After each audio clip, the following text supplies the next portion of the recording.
called the Matthew Principle, and economists use it to describe how the economy in the world works.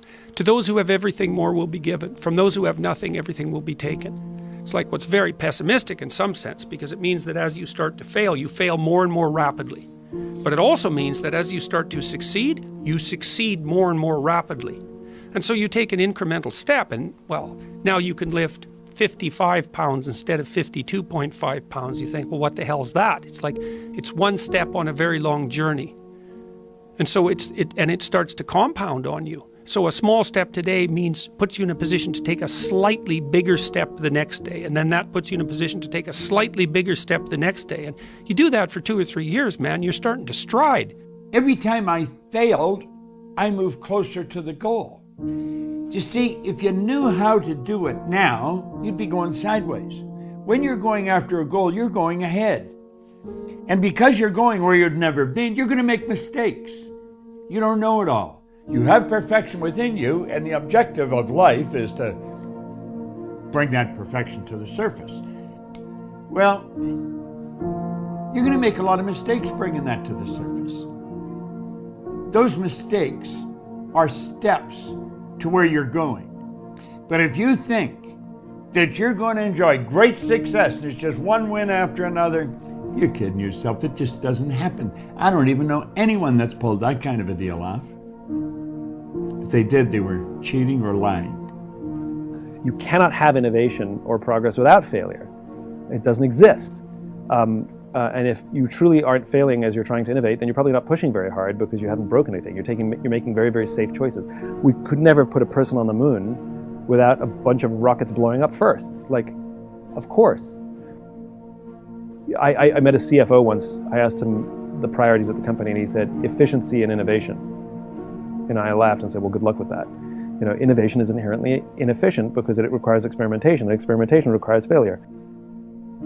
Much is said about fail fast.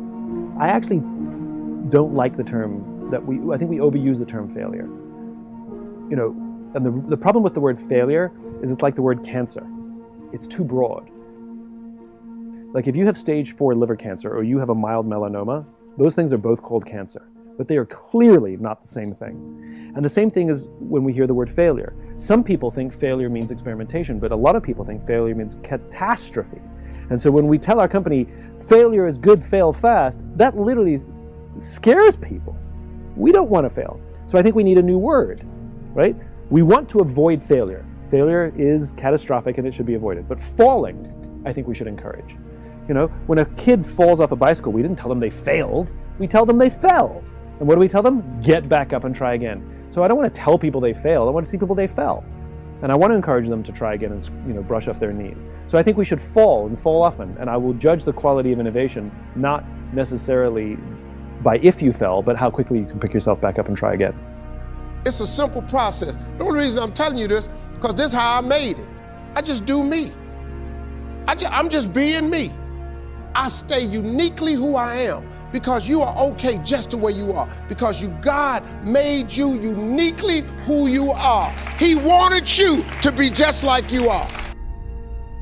So let's imagine, what does the person who loses something important with grace do? And the answer is fairly straightforward.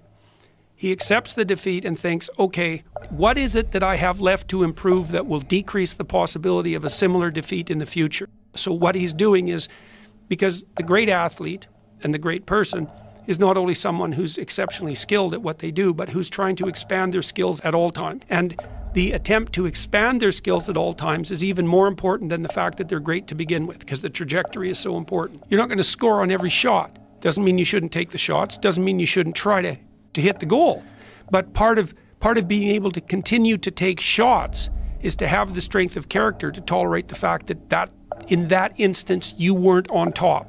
Everything you're going through is preparing you for what you asked God for. You just got to quit tripping while you're in the process, because the process is necessary. You may not see it now, but when he gets you on the other side of it, you're going to see exactly why it went that way, and you're going to be okay with it. But quit tripping during the process.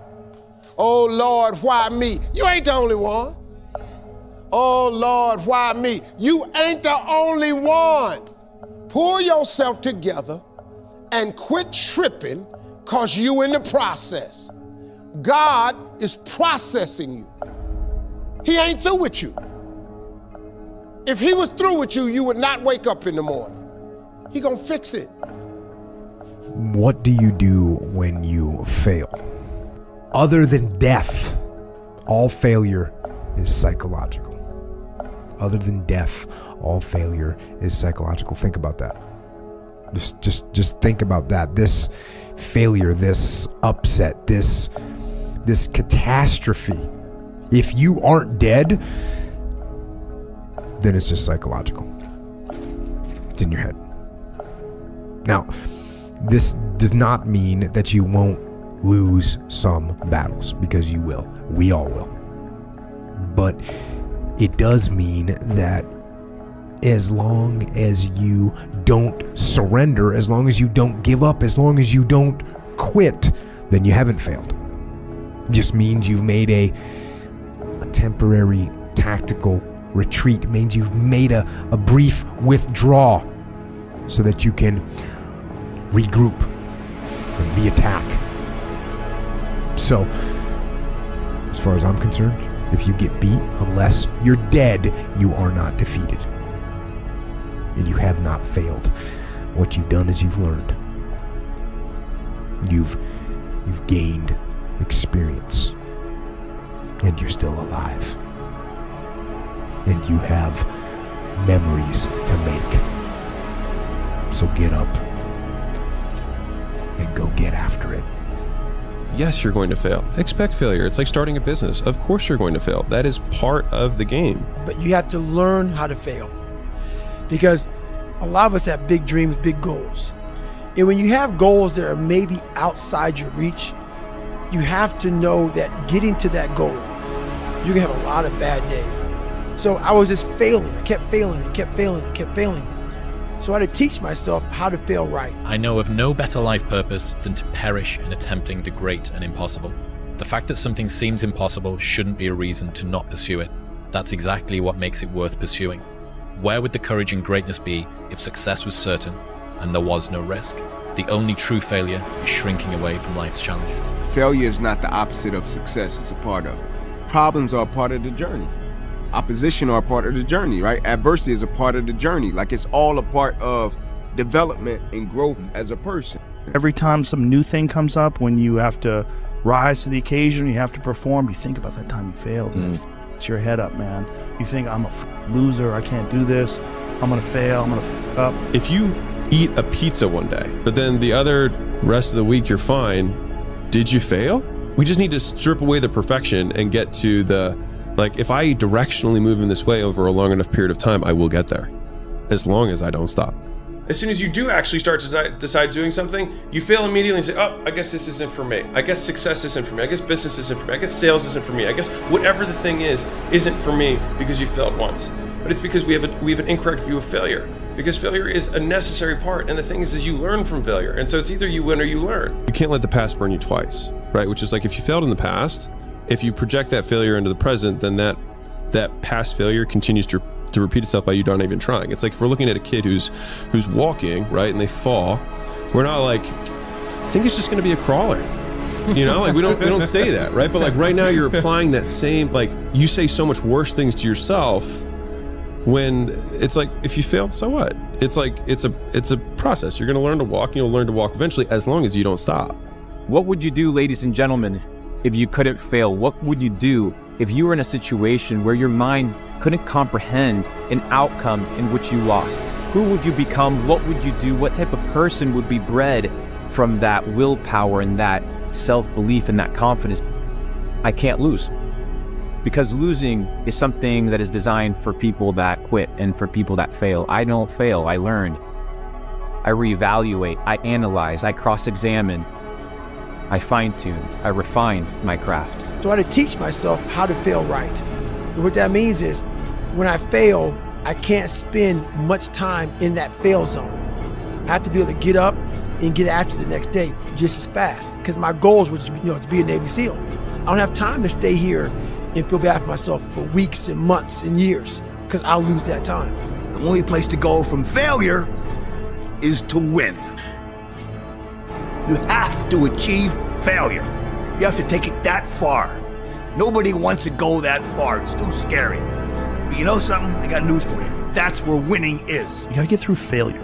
It's very important. And you get through it by just picking yourself back up and moving forward and going. But it's hard for a lot of people because that sting, they never get over it, the feeling of failure. I'm obsessed with losing. I love losing. I love losing because I know exactly what you're thinking about my loss, and I can't wait to stick it in your face when I come back. So if you couldn't fail because failure is not an option, because failure isn't real, who would you become? When you're willing to fail again and again and again, when you make up your mind to become unstoppable, then that will then give birth to a part of yourself that you don't know right now. Thanks for staying with us until the end. If this video fired you up or gave you the push you needed, make sure to hit that like button and subscribe for more content.